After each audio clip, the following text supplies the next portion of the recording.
धर्म जगत में हम जैसे जैसे आगे बढ़ते हैं, जैसे मैं मेरी बात करूं, जैसे जैसे मैं आगे बढ़ा तो जैसे आपकी भी एक वीडियो देखी जिसके अंदर आपने कहा था कि परमात्मा की चाह के लेके एक बात उठी थी। तब मैंने अपने अंदर भी झांका तो मैंने ये पाया कि चाह तो परमात्मा की नहीं है बिल्कुल भी। देखा तो परमात्मा तो कुछ लेना देना ही नहीं है। चाह थी तो एक फ्रीडम की, ये स्वतंत्रता मिले, अपने जीवन में जो करना चाहते हो करे, मतलब एक प्रकार की फ्रीडम की ही चाह थी। और अपने मतलब फ्रीडम हर प्रकार की, सोशियोलॉजी हो या फिर आप बायोलॉजी की फ्रीडम, जैविक आपने दबाव की भी बात की थी, तो हर प्रकार से फ्रीडम की चाहत होती है। तो ये यदि ऐसा ही था तो फिर क्यों मतलब ध्यान करना या फिर इसमें हम क्यों आगे बढ़े, इसके पीछे उत्सुकता का कारण क्या था, राज क्या था? ये बात तुमने जो कही कि तुम्हें परमात्मा की चाह नहीं थी, फ्रीडम की चाह थी, मैं भी यही कहता हूं कि फ्रीडम की ही चाह है हर इंसान को फ्रीडम की चाह है। लेकिन जब जो कोई आदमी सुन के आता है कि मुझे स्वामी जी परमात्मा पाना है, तब मैं उससे कहता हूं कि जरा गौर करके देखो कि परमात्मा की चाह है कि नहीं। तो चाह आजादी की होती है, लेकिन आजादी के दबाव को समझने के लिए हमें समझना पड़ेगा कि हमें शारीरिक, जैविक, मानसिक कई तरीके के दबाव होते हैं, है ना। जैसे तुम्हारे पर भूख का दबाव है, तुम्हारे ऊपर सेक्स के शुक्राणुओं का दबाव है, तो ये जैविक दबाव में आते हैं। उसके अलावा शारीरिक दबाव है कि तुम यहां नहीं जा सकते, वहां नहीं जा सकते, घर वाले कहते हैं। उसके पीछे उनके मानसिक कारण है, मानसिक दबाव है। तो असल में इंसान स्वतंत्रता चाहता है, लेकिन ये स्वतंत्रता क्यों चाहता है? अब असली प्रश्न इस बात का है कि स्वतंत्रता क्यों चाहता है। इसका तो जैविक दबाव तुम्हें मुक्त कर दिया जाए तो क्या हो जाएगा? इसके पीछे तो कोई लॉजिक है, इसके पीछे लॉजिक। असल में अगर मैं स्वयं को देखना चाहूं, मैं अपने को देखना चाहूं, तो मुझे यहां से उठ के उधर जाना पड़ेगा, तब मैं अपने आप को देख सकता हूं। मुझे अपने से पृथक होना पड़ेगा। बिल्कुल। और उसी तरीके से हम परमात्मा से बहुत संयुक्त हैं, हम बहुत जुड़े हुए हैं। जुड़ने के लिए अब परमात्मा जब कण कण में व्याप्त है, विचार विचार में व्याप्त है, तो सब तरफ परमात्मा ही है, तो फिर आजादी की बात क्यों आती है? तो यहां कहा जाता है कि सम्राट सम्राट से ही मिलता है। परमात्मा को जो पाने निकले और जिन्होंने स्वतंत्रता हाथ लगी, उन्होंने पाया वो खुद परमात्मा जैसे हो गए। तो एक वैक्यूम क्रिएट करना पड़ता है उस चीज से जो कि पहले हम उससे जुड़े हुए थे। जैसे ही तुम पूर्ण रूप से स्वतंत्र होते हो, वैसे ही तुम्हारी खुद की अपनी एक परमात्मा से ही परमात्मा अलग हो जाता है, और तब वो उसको बहुत सही ढंग से देख पाता है। तब वो शिकायतों से भरा हुआ नहीं होता, क्योंकि उसे अपना ही प्रतिबिंब दिखाई देता है। तो कहते हैं आईने की तरह होता है, तो वो आईना यही है। स्वतंत्रता ही एक माध्यम है जिससे तुम उस पदार्थ से पृथक हो सकते हो, जिससे पृथक होकर तुम परमात्मा के दर्शन कर पाओ। लेकिन समझ पृथक कैसे हुआ जाएगा फिर? यही चीज थोड़ी समझनी है। देखो, योग, ध्यान, ये सारी चीजें जो हमें पैदा की गई, असल में योगियों ने कहा जिस समय योग घटित हो जाएगा तुम नर्तक जैसे हो जाओगे। योग की एक्सट्रीमिटी जो है वो नटराज है। नटराज मतलब नाचने वाला।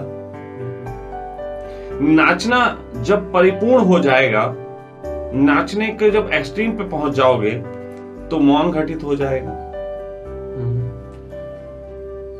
जब मौन घटित हो जाएगा गहरे में, तब गहरे में साक्षी का जन्म होता है। साक्षी भाव। लेकिन जब साक्षी का जन्म होता है, तो साक्षी किस चीज के बनोगे? खुद के बनना पड़ेगा। नहीं, खुद के बनना, ये सब किताबी बातें मत करो। ये सब किताबी बातें हैं कि खुद के बनना पड़ेगा। साक्षी जब बनता है तो परमात्मा ही परमात्मा का है।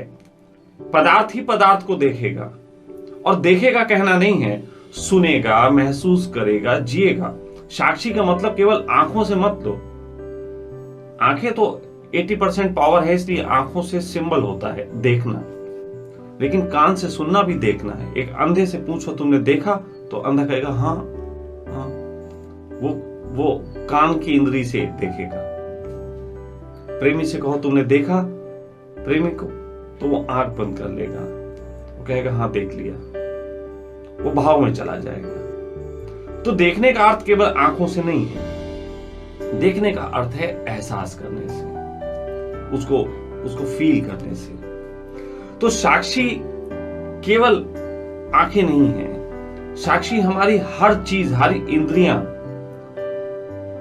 विचार जिसमें शामिल है, जिसमें भाव शामिल है, जिसमें कान भी शामिल है, जिसमें नाक भी शामिल है, हर चीज के माध्यम से मिलजुल के जो दर्शन बनता है वो चीज साक्षी है। अभी तक हमने साक्षी को केवल आंखों से जोड़ रखा है। तो जब तुम से कहा जाता है कि ध्यान करो, योग करो, तो असल में तुम्हें एक लालच दिया जाता है। अभी तुमसे कहा जाए कि तुम पृथक हो जाओ, तुम परमात्मा को पालोगे। अब तुम कहोगे पृथक कैसे हो जाए, तो तुम पृथक होने नहीं निकलोगे। तो तुमसे यह कहा जा सकता है, जो तुम्हारे अंदर की साउंड है वो है कि मुझे स्वतंत्रता चाहिए। आप स्वतंत्रता समझ लो। जैसे मैंने कहा स्वतंत्रता शारीरिक है, मानसिक है। अब शारीरिक स्वतंत्रता पाने निकलेंगे। सपोज दैट हम गुलाम थे। अब स्थिति को समझो, हम गुलाम थे, एक हमको अंग्रेजों ने गुलाम बना रखा था। अब हम स्वतंत्रता पाने निकलेंगे, हमें शारीरिक स्वतंत्रता चाहिए अपने ढंग से जीने की। तो ऐसे में अंग्रेजों की गुलामी से मुक्ति के लिए जो लोग फ्रीडम फाइटर बने, तो जो फ्रीडम फाइटर बनने निकले, अब वो अकेले तो लड़ नहीं सकते थे, तो हिंदू को मुसलमान से भी मित्रता करनी पड़ी, मुसलमान को हिंदू से भी मित्रता करनी पड़ी। मुसलमानों ने मंदिर में भी शरण ली, हिंदुओं ने मस्जिद में भी शरण ली। फिर उसके बाद बुरे हालातों में रहे, जंगल में छुप के रहे, कभी भूखे रह के जिए, कभी फ्रीडम फाइटर्स ने जो है गांधी की तरह भूख हड़ताल की, कभी फ्रीडम फाइटर ने दूसरों की हत्याएं की। फ्रीडम फाइटर कई प्रकार के हुए।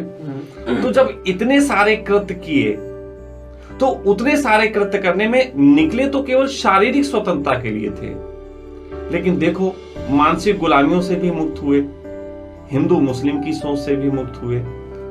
उसी स्वतंत्रता की वजह से जंगल में रहना भी सीखा। उसी स्वतंत्रता की वजह से किसी ने सेक्स किया होगा और किसी ने सेक्स नहीं किया होगा। किसी ने कहा होगा सेक्स छोड़ो, किसी ने कहा होगा जरूरत पड़ेगी तो सेक्स भी कर लेंगे किसी के साथ अपना काम चलाने के लिए, क्योंकि हमें स्वतंत्रता पानी है। तो इन एक ही शब्द था स्वतंत्रता, और शरीर की ही स्वतंत्रता थी। लेकिन फ्रीडम फाइटर जो इसको पाने निकले, अगर तुम उनको नोटिस करो, गौर करो, तो फ्रीडम फाइटर बहुत हद तक सन्यासी जैसे जिए, बहुत हद तक। और इसीलिए फ्रीडम फाइटर चाहे कोई भी हो, वो जैसे जैसे उनकी उम्र बढ़ी, उनके अंदर आध्यात्मिकता झलकने लगी। ठीक है। तो फ्रीडम फाइटर शरीर के तल पे निकले, और एक दिन उन्होंने पाया कि हम जो हैं आध्यात्मिक हो गए। आध्यात्मिकता वो तल थी जहां से वो पृथक होकर परमात्मा को देख सकते थे, जहां से एक रविन्द्रनाथ टैगोर को दिख सकता था कि किस तरीके से ये जो दुनिया है ये हम देख पाए। यहां पे पहुंच के अशफाक उल्लाह खान ने लिखा है कि मैं आज अगर हिंदू के घर में होता तो मैं फिर से जन्म ले लेना चाहता। मैं मुसलमान हूं, इसलिए मैं ये कह नहीं सकता कि मुझे पुनर्जन्म चाहिए, लेकिन मैं फिर भी वापस आना चाहता हूं। तो ये जो विचारों में भी स्वतंत्रता प्रवेश कर गई। शारीरिक लड़ाई थी, लेकिन प्रवेश वहां भी कर गई। अब उसी तरीके से मानसिक स्वतंत्रता की बात आती है। अभी तुम कहो कि तुम्हारे पिता ने तुम्हें दबा रखा, तुम्हारा समाज तुम्हें दबाता है, तुम्हें लोग दबाते हैं ना। अब मानसिक स्वतंत्रता तुम्हें चाहिए। अभी तुम पिता से लड़ो, पिता कहेगा घर छोड़ दो। अगर वास्तव में तुम स्वतंत्रता चाहते होगे तो एक दिन तुम मानसिक स्वतंत्रता के लिए घर छोड़ दोगे। बुद्ध ने त्यागा और लोगों ने त्यागा, फिर त्याग के क्या किया, फिर अब देखो तुम्हें स्वतंत्रता नहीं मिली लेकिन तुम्हें संघर्ष मिला। संघर्ष अब उसी संघर्ष में तुम जंगल भी जाओगे, फिर वही हिंदू मुस्लिम, फिर सारी चीजें देखोगे, तो एक दिन तुम अपने पिता जैसे ही महसूस करोगे कि तुम्हारी समझ ऐसी ही हो जाएगी कि तुम लोगों को लॉस दे सको कि इस तरीके के लॉ में जीना चाहिए। लेकिन तुम कहोगे बहुत अनुभव के बाद कि मेरे ये लॉ आए हैं, लेकिन फिर तुम जिन पे लॉ थोपोगे वो वही लोग होंगे जिन्हें लॉ का अनुभव नहीं है। वो उस लॉ में दबन महसूस करेंगे और फिर वो भी स्वतंत्रता के लिए तड़पेंगे।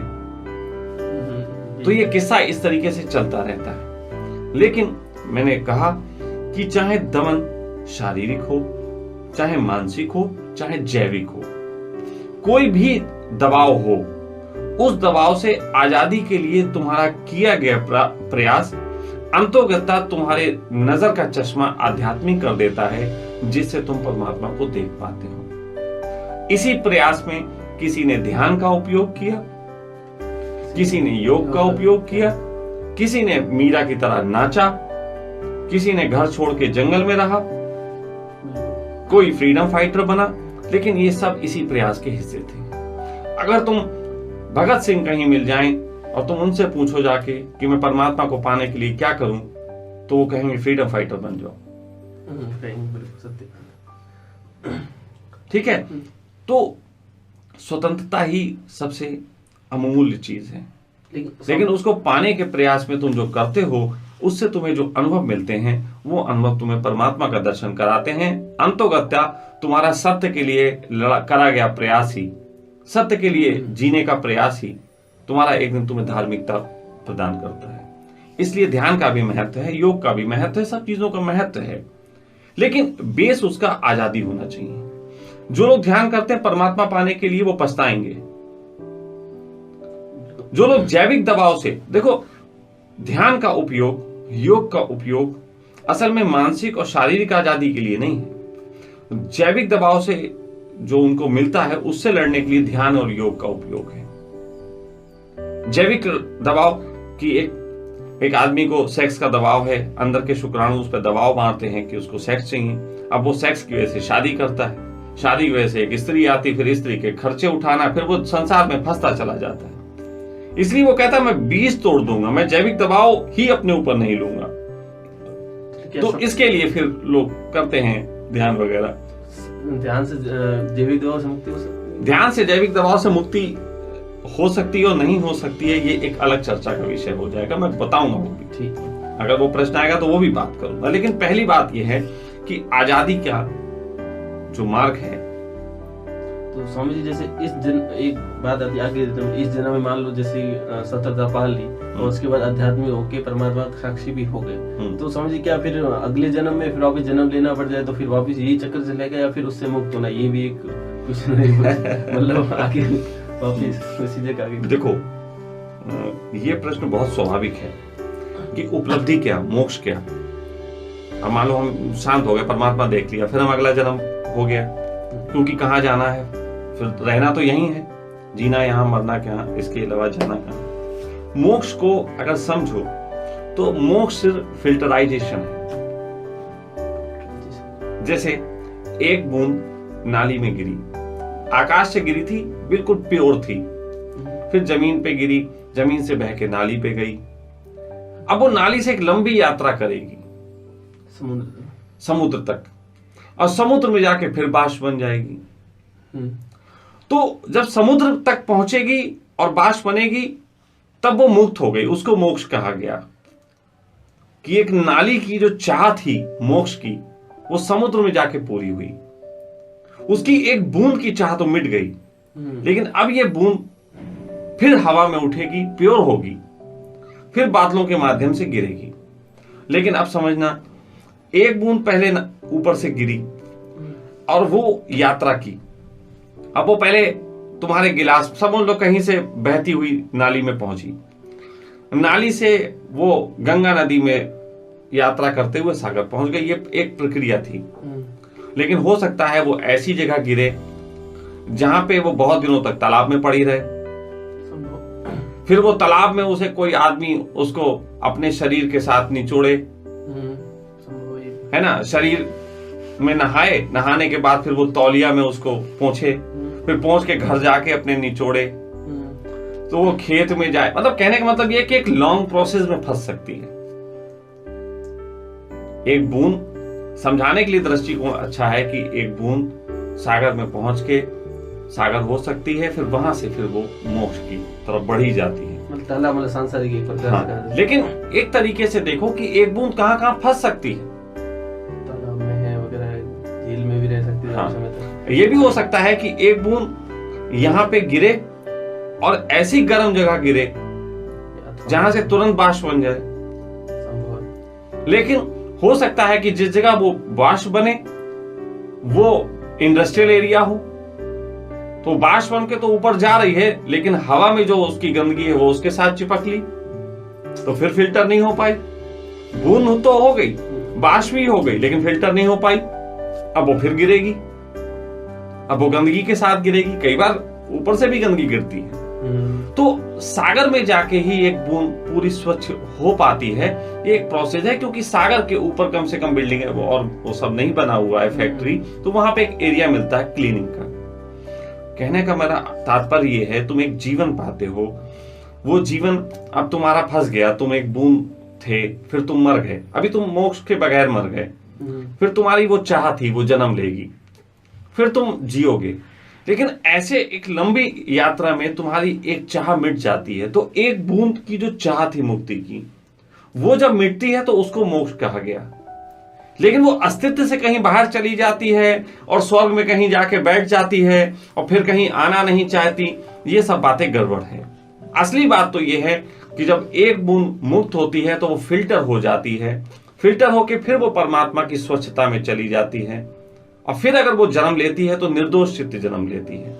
ऐसा समझो जैसे कि एक गुब्बारा तुमने हवा से फुलाया फूंक मार के, फिर वो हवा का गुब्बारा बहुत सारे बच्चों के साथ खेलता रहा, फिर एक दिन हवा का गुब्बारा फूट गया, हवा में मिल गई, लेकिन फिर वो किसी के फेफड़ों के माध्यम से फिर वो एक गुब्बारे में प्रवेश करेगी। अब वो गुब्बारा लंबा हो सकता है लौकी की तरह, अब वो गुब्बारा किसी और शेप में हो सकता है। कहने का अर्थ ये है कि मोक्ष का लेना देना नहीं है परमात्मा से बाहर चले जाना, मोक्ष का लेना देना है परमात्मा में विलीन हो जाना, अस्तित्व में विलीन हो जाने का अर्थ है जब परमात्मा बार बार जन्म लेता है तो तुम अगर विलीन हो गए हो तो तुम भी बार बार आओगे। मोक्ष के बाद अगर आना नहीं होता कोई ये कहे तो मैं इसको कहूंगा कि सिर्फ ये एक उन लोगों को लालच देने के लिए अच्छा है कि तुम एक दिन मुक्त हो जाओगे तो आना नहीं होता। हाँ, तो मैं ये कहूंगा वो विचार नहीं लौटेगा। अभी तुम्हारा जो विचार है जो तुम्हें परेशान करता है, डॉक्टर बनने का, इंजीनियर बनने का, बिजनेसमैन बनने का, वो विचार विलीन हो जाएगा। वो विचार विलीन हो जाएगा तो ये विचार मुक्त हो गया। यही तो एक बूंद है, विचार ही तो बूंद है। शरीर की क्या इंपॉर्टेंट, पिछली बार पैदा हुए कोई और शरीर था तो उसमें चाहते ही तो ट्रांसफर होती हैं। तो जिसकी चाह मिट जाती है वो प्योरिटी के साथ, जैसे बूंद निर्मल होकर चली जाती है, ऐसी ही उसकी चेतना, उसका चाह वो निर्मल होकर फिर अस्तित्व में विलीन हो जाती है, लेकिन फिर वो आएगी। ये चक्र चलता रहता है। समझिए एक बात की, आपने फ्रीडम फाइटर की बात की, फ्रीडम फाइटर आजकल भी मतलब फ्रीडम फाइटर जैसे भी गाल चल रहे, जैसे आरएसएस ले लो या फिर हिंदू राष्ट्र की कल्पना चल रही है दुनिया में, तो या फिर तो ये भी एक फ्रीडम की तरह। देखो नहीं, इन्हें मैं फ्रीडम फाइटर नहीं कहता, बातें खत्म। मैं इन सब पे क्यों बोलूं, ये तो बकवास लोग हैं। ये फ्रीडम फाइटर नहीं है, बल्कि ये गुलाम बनाने के नई नई व्यवस्थाएं हैं। इनको मैं फ्रीडम फाइटर से नहीं कहता। स्वामी जी, जब ये बात स्वतंत्रता की उठी है कि स्वतंत्रता, आपने बताया कि स्वतंत्रता की चाहत लगभग हर किसी को ही है, तो जब स्वतंत्रता चाहत है तो एक ऐसा सूत्र जो आप जगत को देना चाहिए, जैसे आपके 2 सूत्र पहले भी आ चुके हैं कि प्रेम करो, सत्य बोलो, 2 ही अपराध करने होंगे। तो एक ऐसा सूत्र जो मतलब पूरे जगत को आप देना चाहो, जिससे कि उनका जो स्वतंत्रता के पीछे जो बहुत सारे बीच में अड़चने आते हैं उनको दूर करके उस सूत्र के कारण आगे की यात्रा कर सके, एक सुगम यात्रा की ऐसा सूत्र। देखो, सूत्र तो बाद में बात होगी। पहले बात ये समझ लेनी चाहिए कि स्वतंत्रता पाने के लिए सबसे बड़ी दिक्कतें क्या होती हैं। अभी तक तो हमने बात की कि स्वतंत्रता पाने के लिए आदमी निकलेगा तो क्या क्या करता है, लेकिन पाने के लिए नहीं निकल पाता, उसके पीछे क्या कारण होते हैं उनको समझे बगैर सूत्र समझ में नहीं आएगा। तो सबसे बड़ा कारण ये होता है, अभी सपोज दैट एक आदमी अपने घर में है और वो दबाव महसूस करता है कि उसको अपनी पत्नी से प्रेम नहीं है और पत्नी उस पर बहुत तरीके की बातें थोपती है, उसके अंदर किसी और स्त्री के साथ प्रेम या सेक्स की बात उठती है। अब वो छोड़ना चाहता है, वो कहता है कि मैं छोड़ दूं तो उसे अपने बच्चों का ख्याल आता है इमोशनली। अगर चलो ये भी ख्याल ना आए बच्चों का, तो फिर धर्म जगत के ख्याल आते हैं जो लिखा हुआ है कि भाग जाना कायरता है, अपने धर्म का पालन करना चाहिए, उसे ये ख्याल आता है। अब इन दोनों को वो मान लेता है कि चलो बच्चों के खातिर रह जाए और उनके खातिर रह जाए। तब एक तीसरी समस्या आती कि उसके अंदर के जो विचार हैं वो उसे परेशान करते रहते हैं। ठीक है, तो वो क्या नियम पालन करे, कौन सा नियम पालन करे? यूं तो धर्मों में हर तरीके की बात कही गई। धर्मों में साफ लिखा हुआ है कि सबसे पहले इंसान को अपने फर्ज समझने चाहिए सामाजिक स्तर से। जैसे एक व्यक्ति समाज में पत्नी के दबाव में या पति के दबाव में कोई जी रहा है, तो वो सामाजिक फर्जों के कारण दबाव में जी रहा है, लेकिन दबाव इतना बढ़ सकता है कि वो पागल हो सकता है, आत्महत्या कर सकता है। तो ऐसे में धर्म कहता है कि यदि व्यक्ति की स्थिति ऐसी हो जाए कि उसे पागलपन या हत्या करने पे या आत्महत्या करने पे विचार करना पड़े, ऐसे व्यक्ति को धर्म कहता है कि धर्म के लिए फर्ज त्यागे जा सकते हैं। क्योंकि धर्म जो है वो व्यक्तिगत मामला है, धर्म व्यक्ति पे काम करता है, समाज समूह पे काम करता है। समूह में रहने और चलने के लिए फर्जों की जरूरत होती है, लेकिन फर्ज जब उन्हीं फर्जों को नुकसान पहुंचाने का काम करे, सपोज दैट कोई आत्महत्या कर ले तो नुकसान तो हो गया ना, हो गया, बहुत बड़ा नुकसान। किसी ने हत्या कर दी अपनी पत्नी की या पति की तो नुकसान तो हो गया ना, जीवन पूरा बर्बाद हो गया उसके पीछे तो। हाँ, अब किसी ने इन दोनों को नहीं माना और अपने आप की आत्महत्या करता रहा, फिर एक दिन वो पागल हो गया या उसने सुसाइड कर लिया, तब भी तो नुकसान हो गया ना। तो यहाँ पे धर्म कहता है कि ऐसे में जब तुम्हें सामाजिक व्यवस्थाओं में रहते हुए अपनी चेतना को खेलने के अवसर ना मिले, तो ऐसे में धर्म के लिए फर्ज त्यागे जा सकते हैं। अब देखो, अब सपोज दैट वो फर्ज त्याग दे, अब फर्ज त्याग के वो जंगल चला गया या उसने एक स्त्री के साथ रहने लगा, लेकिन वो स्त्री फिर एक नए तरीके के आयोजन शुरू कर देगी, फिर वो एक नया समाज खड़ा हो जाएगा, फिर वहां 20 साल बाद फिर वो लौट फिर के पाएगा कि फिर हम वहीं पहुंच गए जहां से चले थे। तो आखिर ऐसे में क्या करें? तो दो तरीके की बातें सदा दिमाग में आती हैं।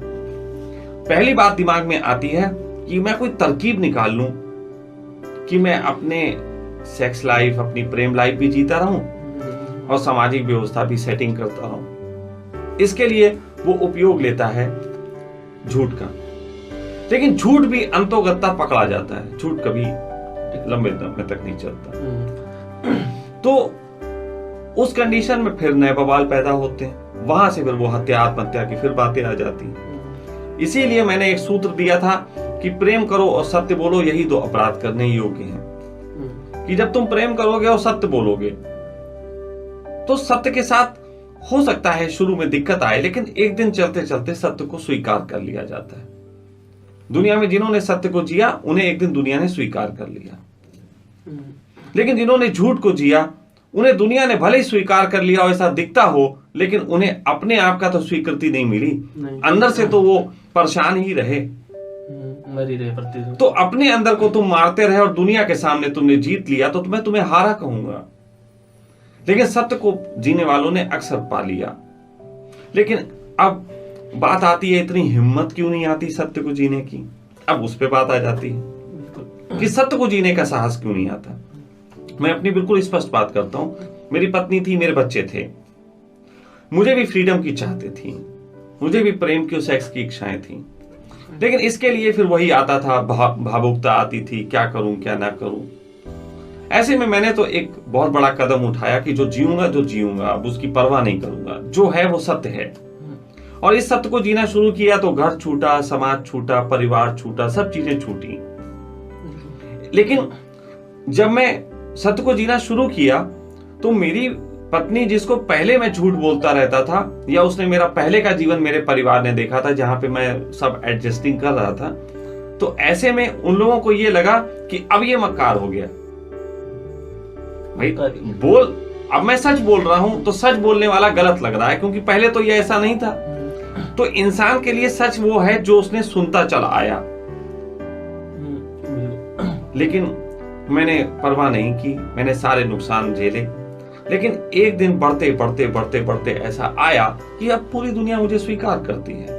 मेरी पत्नी, मेरे बच्चे, मेरा समाज, सबने मुझे स्वीकार किया मेरे उसी रंग में जैसा मैं हूं। अच्छा हूं, बुरा हूं, मैं इसकी बात नहीं करता, लेकिन स्वीकृति है और मैं आनंदित हूं। और उस समाज के लिए आज कुछ कर पा रहा हूं, प्रवचन दे रहा हूं, ध्यान करा रहा हूं, लोगों के लिए कुछ कर रहा हूं। तो अब इसी समाज में अगर मैं पहले रहता तो या मैं सुसाइड कर लेता या मैं किसी की हत्या कर देता। अब इसी समाज के लिए नेक काम कर रहा हूं। तो सत्य को लंबा जीने के बाद ये परिणाम आए। लेकिन हर आदमी ये जी नहीं पाता, क्योंकि उसको डर सताता है। डर सताता है, मैं सत्य बोलूंगा, घर से निकाल दिया जाऊंगा तो खाऊंगा क्या। सबसे बड़ी और अभी तो पत्नी है, घर से निकाल दिया गया तो पत्नी भी नहीं बचेगी और झंझट होंगे। पत्नी ने रिपोर्ट लिखा दी तो जेल में चला जाऊंगा। मतलब कई तरीके के भय हैं। और ये सारे भय, जितने भी भय हैं, ये सब इनसिक्योरिटी कॉम्प्लेक्स से पैदा होते हैं, असुरक्षा की भावना। तो तुम असुरक्षित हो, ये तुम्हारे अंदर भावनाएं 3 चीजों से मिलकर पैदा होती हैं। शरीर जब मां के पेट से निकला था तो सबसे पहले वो भय से ग्रसित हुआ था। उसे अपने फेफड़े खुद सांस लेनी पड़ी थी। पहले वो मां के साथ जुड़ा हुआ था। तो वो जब पैदा हुआ तो उसे अपने फेफड़े खोलने पड़े। उस वक्त उसे दूसरों का सहयोग मिला। मां ने दूध पिलाया, या मां नहीं थी किसी और ने दूध पिलाया। धीरे धीरे उंगली पकड़ के चलना सिखाया, सर्दी गर्मी से बचाया। तो ऐसे में धीरे धीरे उसे अकेले जीने की चाहत नहीं, कई लोगों के साथ जीने की आदत पड़ गई। तो पहला डर जो शरीर से पैदा होता है वो मां के पेट से निकल के पैदा होता है। और उसके बाद उस डर से मुक्ति तो हो नहीं पाती, बल्कि लोगों से जो सपोर्ट मिलता है तो वो डर बना ही रहता है। लोगों की आदतों की चाह बनी रहती है। लेकिन स्वामी जी, अकेलापन तो आदमी को बनता ही रहता है कि मैं रहूं अकेला। ये नहीं, वो अभी तुम अलग मैटर पे आ गए। तुम अभी आज की मैटर पे आ गए। जब माँ के पेट में निकले थे तब अकेले रहने की चाह करी होती तो मर गए होते। ये तो इतने सालों बाद तुम अब कह रहे हो अकेले रहने की चाह। ठीक, तो उसको हटा दो, मतलब टू द पॉइंट चलो। तो दूसरी चीज, एक तो शारीरिक हो गई, अब शारीरिक की बात हो गई मानसिक। फिर समाज में हम जो पैदा हुए उसमें समाज में हम जिए तो हमें सिखाया गया हिंदू ऐसे जीते हैं, मुस्लिम ऐसे जीते हैं, लड़के के ये नियम हैं, लड़की के ये नियम हैं, पिता के ये फर्ज है, माँ के ये फर्ज। तो वो बहुत सारे नियमों ने हम पे कब्जा किया। तो भय और भय और भय बैठा रहा। इसी चीजों से बचने के लिए तुम मुझसे कहते हो कि मैं तुम्हें सूत्र दे दूं, लेकिन ये सूत्र और कुछ नहीं है। ये सूत्र अंतोगत्ता योग निद्रा ही है। मैं योग निद्रा ही दे रहा हूं। बातों से काम नहीं चल सकता। बातों से तुम सीख जाते तो बात ही क्या थी। इसीलिए मैंने योग निद्रा की बात की कि योग निद्रा जब कोई व्यक्ति करता है तो धीरे धीरे उसकी इंद्रियां स्वयं में स्थित हो जाती हैं। जब इंद्रियां स्वयं में स्थित हो जाती हैं तो उसे समाज का सहारा मिले तो ठीक, ना मिले तो ठीक, वो अपने में आनंदित रह सकता है। योग निद्रा करने वाले व्यक्ति का एक वैक्यूम क्रिएट हो जाता है। जैसे मैंने कहा कि परमात्मा से दूरी बना लेने पे तुम उसे देख पाते हो, उसी तरीके से अपने शरीर और अपने विचारों के बीच भी एक वैक्यूम क्रिएट हो जाता है और वो देख पाता है कि कौन सा विचार मानने योग्य है, कौन सा नहीं। तो जिस समय कृष्ण कहते हैं कि स्वयं में स्थित होना, तू मेरी शरण में आ जा और सब चीजों से मुक्त हो जा, तो वो यही बात कह रहे हैं जो योग निद्रा में मैं कह रहा हूं। बाकी आप कितने भी ध्यान कर लो वो क्रियाएं बन जाएंगी। क्रिया बनती है इसलिए क्योंकि तुम भय के लिए, दिमाग ही तुम्हारा भयभीत है। भय से बचने के लिए दिमाग ही एक माध्यम चुनता है, फिर दिमाग माध्यम चुनता है और वो ध्यान में उतरता है। अब ध्यान में उतरता है क्रिया। अब तुमने देखो ना, ध्यान ही ध्यान करते हैं, उनके करने के पीछे दो ही कारण होते हैं, या तो भय होता है उनको, या उनको लालच होता है परमात्मा पाने का। दो ही होते हैं। तो ध्यान ही जिस समय ध्यान में शांत पड़ा होता है, तो अगर उसके अंदर से कुछ गुदगुदी होती है तो सबसे पहले दिमाग में आता है, लगता है कुंडली जगने वाली। और जैसे ये विचार आता है उसका ध्यान समाप्त हो जाता है। दूसरी स्थिति होती है कि बहुत शरीर शांत हो गया तो आदमी को लगता है कि मर तो नहीं गए, तो वो उंगलियां हिला के देखता है, पैर हिला के देखता है कि ये देखता है कि कहीं ऐसा तो नहीं हम ठंडे हो गए। ये भी भय। तो इन दो चीजों के कारण, भय और लोभ के कारण, इंसान कभी भी ध्यान की उस स्थिति को उपलब्ध नहीं होता जिसको अक्रिया कहा गया। क्योंकि आप क्रिया से शुरुआत करोगे, अक्रिया का जन्म नहीं होगा। क्रिया की शुरुआत करोगे, आपकी इंद्रियां उसमें सहयोगी होंगी, इंद्रियां क्रिया में सहयोगी होंगी, वही इंद्रियां तुमको एक दिन जो है फंसा के रखेंगी, मुक्त नहीं होने देंगी। लेकिन जब तुम योग निद्रा में जाते हो, मैं उस योग निद्रा की बात नहीं कर रहा, फिर मैं कह रहा हूं, मैं अपनी विधियों की बात कर रहा हूं जो मैंने डेवलप की। उन विधियों के माध्यम से जब तुम जाते हो योग निद्रा में, तो उस स्थिति में तुम्हारी इंद्रियां हैं ही नहीं, तुम्हारी इंद्रियां एक्टिव ही नहीं है, तुम अतेंद्रिय हो।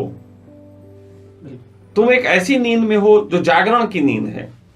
उस जागरण की नींद में तुम्हें उन चीजों के अनुभव होते हैं जब तुम्हारी इंद्रियां भय और लोभ से मुक्त हो जाती हैं। भय और लोभ से जब मुक्त होती हैं तो इंद्रियां अपने स्वभाव में स्थित होती हैं, विचार अपनी जगह अलग होते हैं। जैसे कि सॉफ्टवेयर और हार्डवेयर। हार्डवेयर में एक चीज होती है कि जब चाहे जो सा सॉफ्टवेयर डिलीट कर दे, लेकिन वो तभी कर सकता है जब हार्डवेयर को अपनी औकात पता हो, कंट्रोल से हाथ में हो। अभी तो इंसान को, अगर मैं तुमसे कहूं कि तुम हीरा लाल अपने को मानते हो, तो तुम्हारा शरीर को हीरा लाल समझते हो, तो तुम इतने जुड़े हुए हो। लेकिन जो पृथक हो जाता है वो देख पाता है कि मैं शरीर हूं और विचार अलग हैं। मैं जो से चाहे विचार डिलीट कर सकता हूं, जो से चाहे सॉफ्टवेयर एक्टिवेट कर सकता हूं, मालिक मैं हूं। और उस मालिक को इतनी सामर्थ्य मिलती है कि दुनिया में जितने भी प्रकार के वो दबाव झेलता है, गुलामियां झेलता है, उनसे मुक्ति के उपाय कर सके। क्योंकि सोया हुआ कोई उपाय नहीं कर सकता, जागा हुआ करता है। और जागे हुए की एक ही परिभाषा है जो कृष्ण कहते हैं, जागा वही जो स्वयं में स्थित है। स्वयं में स्थित होने की कला योग निद्रा है। और योग निद्रा के बारे में जानना हो तो योग निद्रा की जो मैं है वो आप उनको देख सकते हैं बातों से।